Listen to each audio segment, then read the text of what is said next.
The jail funding is the major issue that I see in terms of a challenge, and it's simply because we don't know what the state's going to do.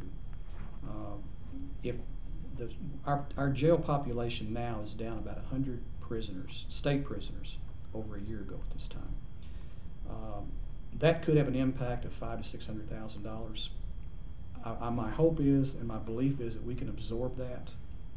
But by doing that, that takes dollars away from other projects. When I think about what we could do for $500,000 a year, rather than just putting it into the jail to house prisoners that the state should be paying for, it really is difficult to accept that. But I see that as being the major financial challenge. Our department heads have been excellent in coming in under budget year in and year out.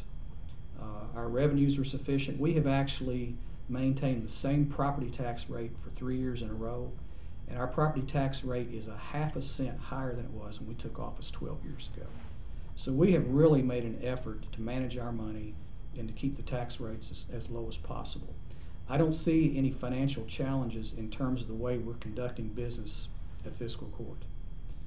The issues that we will face will not be internal issues. They'll be external issues that we can't control, such as the jail. So I see that being the main issue.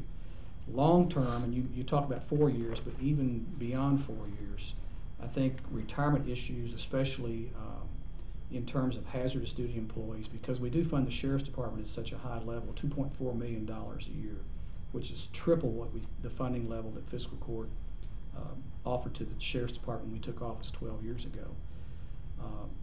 Right now, the hazardous duty retirement is about 34%, so for every salary that's paid, an additional 34% goes to the state for hazardous duty employees for their retirement.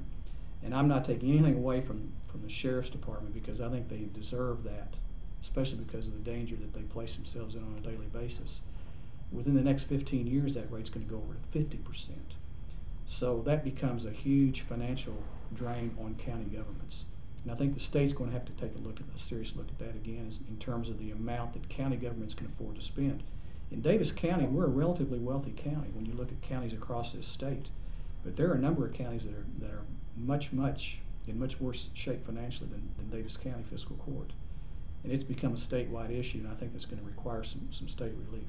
Are you very optimistic about the legislature offering any relief in that area, or taking up pension, or is that kind of a can that's going to keep on getting kicked down the road? I think they're going to have to take a look at it. I think that will probably be a part of a broader look at state employee retirement in general. And state employees who have entered public service, I think, should have a guarantee, those who are in public service at this time, that they be given the type of retirement that they were promised when they were hired. But I think we certainly have to look at the state pension system. I think that's an issue for state government. I'm a retired educator, and the Kentucky Education Association, along with Kentucky Retired Teachers Association, state legislature recently approved a plan that would increase the amount that retired teachers were paying for health insurance, that the school boards would pay, and that the state would pick up, and really developed a collaborative plan to deal with that issue for retired teachers, and it's going to work. And that's the kind of collaboration that we need to see between local governments and state governments and the state retirement systems, and trying to look at some of these long-term issues. And I think it can be done, but it's definitely going to require tremendous assistance from the state.